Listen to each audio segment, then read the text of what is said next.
All right, well, let's get started. So first, once you get onto the app, this is what it will look like on Shopify. And on here, you can see things like sessions, total sales, total orders, conversion rates, right at the top. And that just lets you know basic things like sales and how many times you visited the app. This page right here is actually just showing you if the site was up, who is currently visiting the site, what orders are being placed right now, and it shows you all over the world.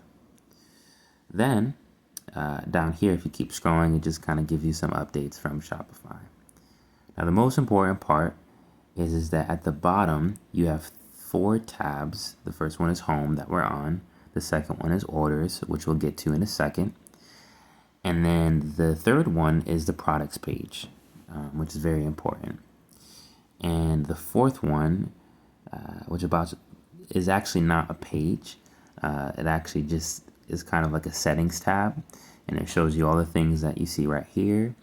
And when you want to view your online store on your phone, that is the tab that you'll go to, the 3 little lines, and then click on Online Store right there, the green little store, and it will take you to your online store, and you can get around and edit things and make changes. This is also where you'll find the Printify, print on demand, which is what you're using to print your merch and stuff like that. So yeah, going back to the products page, as you see here, we have all of your products. Starting from the top, it shows you where you can search the products. It shows you all the products, the different collections, shows you the inventory that you have, purchase orders, history, transfers, gift cards, things like that. And then as you scroll down as well, it shows you the collections you have, which obviously you have 3 collections. The first collection is limited for originals. The second collection is the HD collection. And then the last collection is the swag or merch collection. Once again, which is drop shipped by Printify.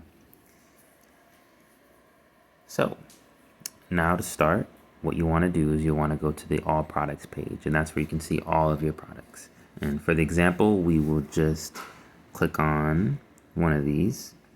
We'll click on Apex.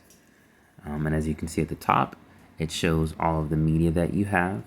It shows the descriptions, the categories, the price point, and we'll start there. For this price point, I see that you put $7,000 and the compare price at $7,000. But what you actually want to do is you want to just set a base price. And when you have different sales or would like to lower the price, you change it in this price section. As you see, I'm changing it to $6,000. And essentially that will just show up on the website and say, hey, it was $7,000, now it's down to $6,000, as a way that people might want to buy. And this little cost per item box here will come in handy, especially as we're adding the different variants like size, the coatings, the finishes, those kind of things. But this will just help keep track for you what the margin is and how much your profit is without you having to calculate it every time. So yeah, that is what that section is.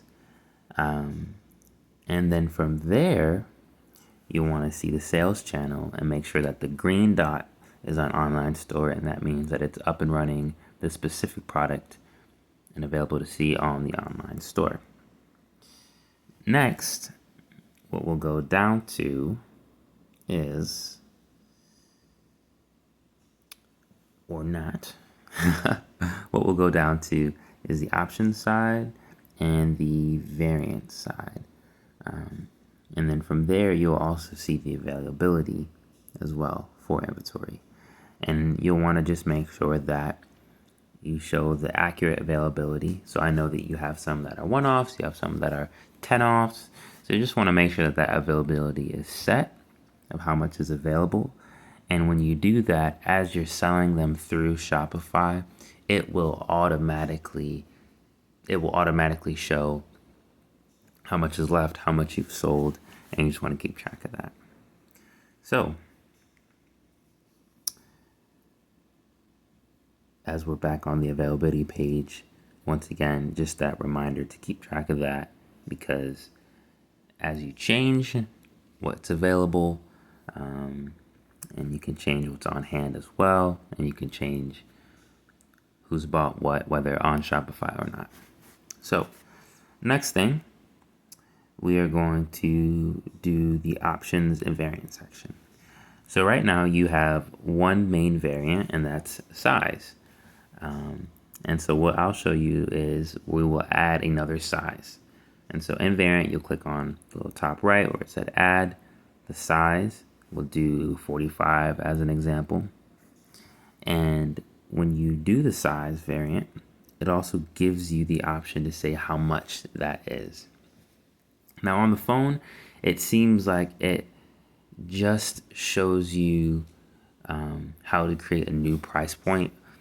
As I was making this, I put down 200, but what it probably should have said is if the normal cost is, say, $6,000, and then to change to a size 45, it's $200 extra dollars, then in this price point, you're going to want to put $6,200. Once again, on the phone, it doesn't quite do that math for you to just do an additive. You kind of just have to create a new price, and you have to do that with all of the variants and all the price points. And once again, just make sure to put the cost per item, how much it costs you to make the Apex 45 version, or the Apex 50. And then once you're done, obviously you just hit done in the top right corner, the check mark. You can also make sure to put if it's available. And see right there at the bottom, it says variant created. It shows you got the 50, the 45. It says that there's 2 available for both. Next, you'll want to go to options to create any other variant options other than size. So the second variant option for you, I know, was polish or coating, I believe. And so here in a second, I will show you how to add that as an option as well. You click on the option tab, type in the polish or coating, whatever it is. The value will just simply be whatever it is. So say it's a silver polish, black polish, green polish. I know that you mentioned like powdered coatings, certain finishes, whatever that is, you'll want to put that there below in the options. And as you can see, now we have 2 different options. We have size and polish. And what it does is it creates different variants. And so in the variants, you get to see that we have a 50 with silver, we have a 45 with silver, we have a 50 with gold, we have a 50 with black, 45 with gold, 45 with black. And the more options and variants that you add, the more of these products that have the slashes will pop up. And so you'll just want to make sure that the price points are correct on what that looks like. And I know that this is going a little bit fast here. But once again, you just want to make sure that you're changing the prices to be accurate to what it would cost or how much it would be to sell that specific wheel with the different options of size and polish, or whatever else that you want to add to that. The more options you add, the more complicated it is. And then there at the top, it just tells you what the price range of the product is, depending on the variants. So, yeah. Once again, just as a review, you have the multiple options, and when you add the option, you edit it. Just like you see here, the size and the option, you can make the edits. And then from there, once again, you're all done. And it will show you all the different options and variants you have. And just make sure that you are accurately putting what is available. So yeah. Now, next, what we will go on to is the page for orders. And the orders page will be the second tab on the bottom of the 4. And what you'll do is you'll click create order, if it will come up. And once you click create order, what you'll do for the one-offs is you want to make sure that you add the customer or you create a new customer, even if it's an in-person thing.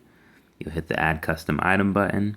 You'll type in the name, like I said, one-off, whatever it may be. You'll type in the price, the quantity.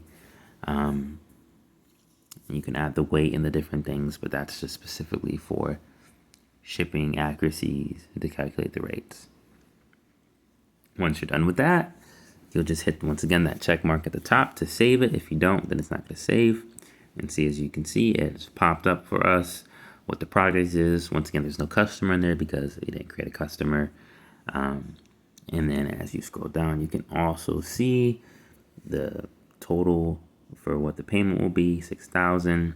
Any other discounts, you can also add the shipping there as well to add that to the price. You can also have the tax calculated as well. And then from here, you can also click specifically when you would like the payment due.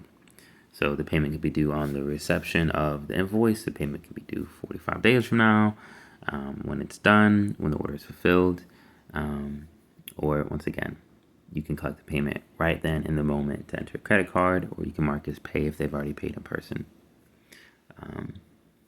Then, once you're done with all that, you will send the invoice out to them, and you'll do their email, obviously a subject, whatever it may be, but the subject is already just the invoice and the name of the product, and then you can type in your own message, and you'll send it off.